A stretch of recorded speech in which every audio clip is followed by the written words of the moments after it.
Hello guys, welcome back to NCERT portal. और आज हम लेने वाले हैं आपका अगला लेक्चर जो कि आपका लेटिस एंथैल्पी के ऊपर है। तो लेटिस एंथैल्पी को आज हम जानेंगे क्या होती है, और बिल्कुल सिंपल शब्दों में इसको हम जानेंगे।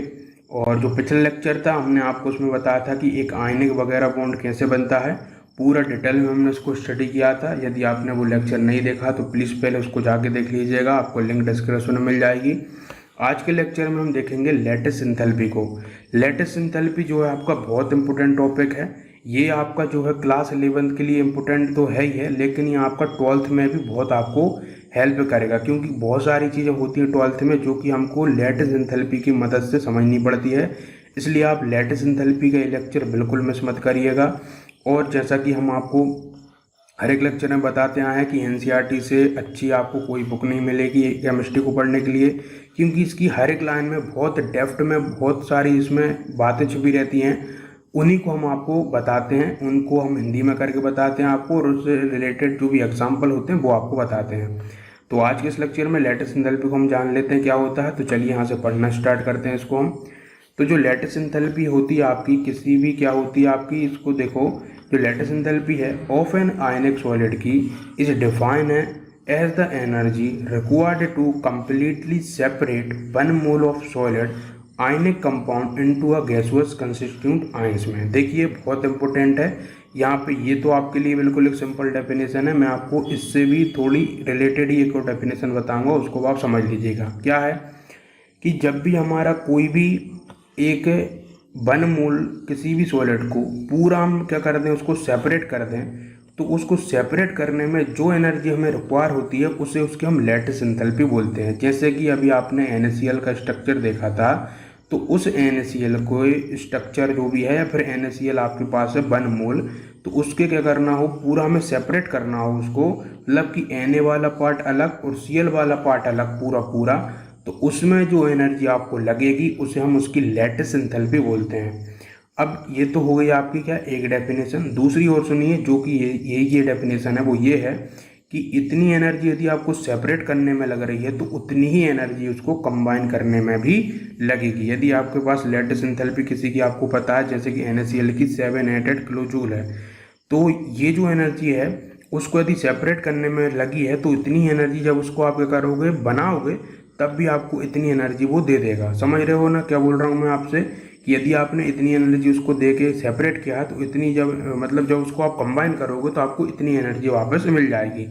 इसका ये सेंस था। अब देखिए यहाँ पे आगे क्या लिखा है।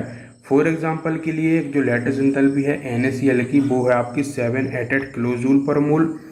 यहाँ पे दिस मीन दैट की जो है 788 किलो जूल ऑफ एनर्जी हमें रिक्वायर होती है सेपरेट करने के लिए एक मोल ऑफ जो है सॉलिड जो कि NaCl को into one mole of Na positive में। समझ गए होगे आप।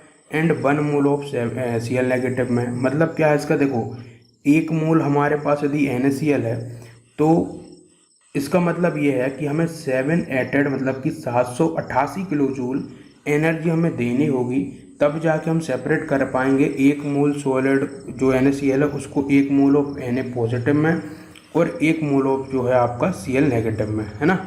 टू एन इनडिफिनाइट डिस्टेंस, मतलब कि इतना दूर दूर कर दें कि वो फिर वापस ना जुड़ पाएँ। तो ये उसकी रियल डेफिनेशन है आपको समझाने के लिए।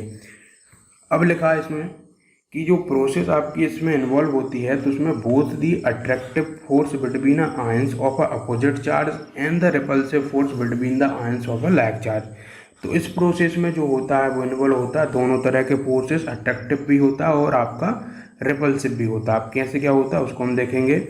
तो जो सॉलिड क्रिस्टल आपका रहता है बीइंग अ 3 डायमेंशनल रहता है आपका, जैसे आपने ऊपर देखा था, तो it is not a possible, ये हमारे लिए संभव नहीं है कैलकुलेट कर पाएँ उसकी लेटिस एंथैल्पी को directly from the interaction of a force of attraction and repulsion only. मतलब कि सिंपली उसके हमको यदि फोर्स से ही देखना हो तो उससे ये संभव नहीं है कैलकुलेट कर पाना उसकी लेटिस एंथैल्पी को, है ना, कि वो कितना अट्रैक्ट कर रहा है, कितना रिपल्सिव कर रहा है। तो इन सारे मतलब आपने क्या किया, उसके फोर्स वगैरह को नापे और आप बोलो भैया इतना फोर्स में लग रहा है, इतना वर्क वगैरह हो रहा है और इतनी एनर्जी उससे हमको मिल रही है। तो ऐसा ये तरीका नहीं है, ये संभव नहीं है। लेकिन अब कौन सी चीज़ संभव है उसको हम देखेंगे।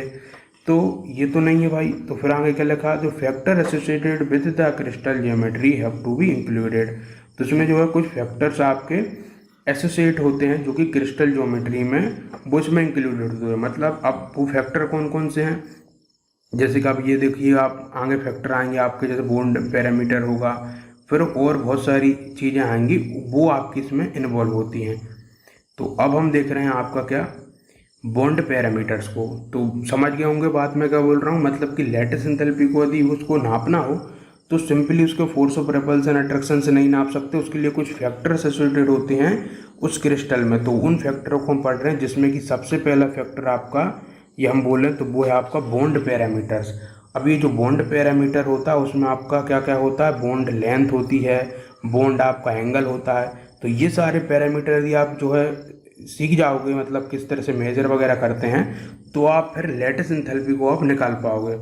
तो बहुत सारी टर्में हैं, बाकी तो फिर ये सिंपल वे में आपको यदि नापनी हो तो उसकी भी अलग मेजरमेंट है, लेकिन इसके फैक्टर क्या हैं जिसकी वजह से ये जो एनर्जी हमें मिल रही है वो हम पढ़ रहे हैं। तो उसमें सबसे पहला जो फैक्टर मैं आपको बता दे रहा हूँ वो क्या है, उसके बॉन्ड पैरामीटर्स। और बॉन्ड पैरामीटर्स में सबसे पहला जो आपका है वो है बॉन्ड लेंथ। अब बॉन्ड लेंथ क्या होती है उसको हम देखेंगे नेक्स्ट लेक्चर में, तो इस लेक्चर में इतना ही रखते हैं। तो देखो मैं क्या कर रहा हूँ, आपको टॉपिक वाइज वीडियो बना रहा हूँ, क्योंकि आप जो है कंफ्यूज ना हो। जैसे आपको चाहिए भाई कि लैटिस एंथैल्पी की वीडियो, तो आपने सिंपली सर्च किया और आपको मिल गई। बाकी आपको बॉन्ड लेंथ की चाहिए तो बॉन्ड लेंथ की मिल जाएगी। यदि मैं एक ही लेक्चर में सब कुछ कंप्लीट करा दूंगा तो आपको फिर बहुत मुश्किल होगी ढूंढने में, इसलिए मैं क्या कर रहा हूँ, आपको टॉपिक वाइज कंप्लीट करा रहा हूँ। अभी मैंने आपको लैटिस एंथैल्पी के बारे में कंप्लीट करा दिया सब कुछ। अब मैं अगले लेक्चर में आपको बॉन्ड लेंथ के बारे में बताऊंगा, फिर इसी तरह से आपको बॉन्ड एंगल और इस तरीके से सारे टॉपिक कवर कराऊंगा। तो आज के इस लेक्चर में इतना ही रखते हैं। यदि आपने पूरा देखा है, लास्ट तक देख लिया, तो प्लीज़ इसे शेयर जरूर कर दीजिएगा और लाइक भी करके जाइएगा। तो इस लेक्चर में इतना ही रखते हैं। All the very best.